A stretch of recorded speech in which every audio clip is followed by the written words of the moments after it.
আসসালামু আলাইকুম রহমতুল্লাহ। সুপ্রিয় শিক্ষার্থীবৃন্দ, আশা করি তোমরা সবাই ভালো আছো। এই ভিডিওটা তৈরি করছি সপ্তম শ্রেণীর শিক্ষার্থীদের জন্য। 2024 সালে সপ্তম শ্রেণীর বাংলা বইয়ের ষষ্ঠ অধ্যায় সাহিত্য পড়ি লিখতে শিখি চতুর্থ পরিচ্ছেদ গল্প 157 পৃষ্ঠার গল্প বুঝি এই টপিকটা নিয়ে আজকে আমরা আলোচনা করব। তোমরা যারা এখনও অন্যান্য বিষয়ের ভিডিওগুলো দেখোনি তারা আমাদের চ্যানেলের প্লেলিস্ট অপশন থেকে ঘুরে আসতে পারো। সেখানে তোমরা সপ্তম শ্রেণীর বাংলা, ইংরেজি, গণিত, বিজ্ঞান, ইতিহাস ও সামাজিক বিজ্ঞান, ডিজিটাল প্রযুক্তি, জীবন ও জীবিকা, স্বাস্থ্য সুরক্ষা, ইসলাম শিক্ষা এবং শিল্প ও সংস্কৃতি প্রত্যেকটা বিষয়ের জন্য আলাদা আলাদা করে প্লেলিস্ট পেয়ে যাচ্ছ। তোমাদের যার যে বিষয়ের ভিডিও দরকার খুব সহজেই তোমরা দেখে নিতে পারবে।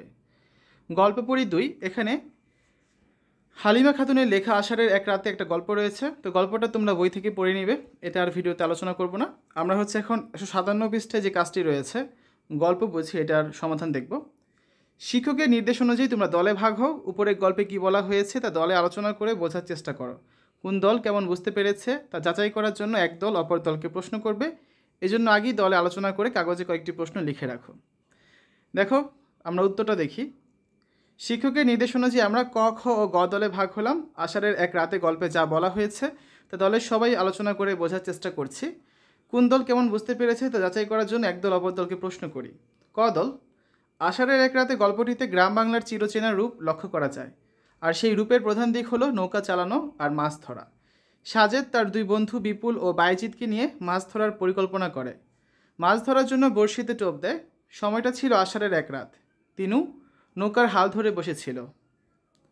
খ দল, আবুর বয়স 10। সে একদিন দাদাভাই সাজেদের সঙ্গে মাছ ধরতে যায়। সেদিন সে বিশাল একটা বোয়াল মাছ ধরেছিল। এই ছোট্ট বয়সে তাকে গভীর রাতে মৌরি বিলে মাছ ধরতে যাওয়াটা বিস্ময়কর। আষাঢ় এলেই মৌরি বিলে প্রচুর মাছ পড়ে। সাজিদরা জাল, হারিকেন, খালুই নিয়ে মাছ ধরতে যায়। যাওয়ার পথে বৃষ্টি হতে পারে ভেবে ছাতাও সাথে নেয়। গ দল, অন্ধকার চারদিক, কেবল মাছ শিকারীদের হারিকেনের আলো বিলের পানিতে নেচে চলেছে। মাঝে মাঝে বিদ্যুৎ চমকাচ্ছে। আবুর মনে ভয়, বড়শিতে মাছ ধরে কি না।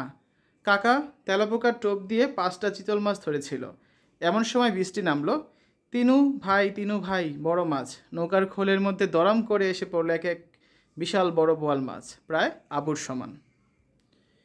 এখন দেখবো আমরা দলগত প্রশ্নাবলী। কোন দল কেমন বুঝতে পেরেছে তা যাচাই করার জন্য এক দল অপর দলকে প্রশ্ন করবে, যা নিচে উল্লেখ করা হলো। ক দল, 1 আবুর বয়স কত, 2 আবুর ভাইয়ের নাম কি, 3 আবু কোথায় লুকিয়েছিল, 4 আবু কেন লুকিয়েছিল।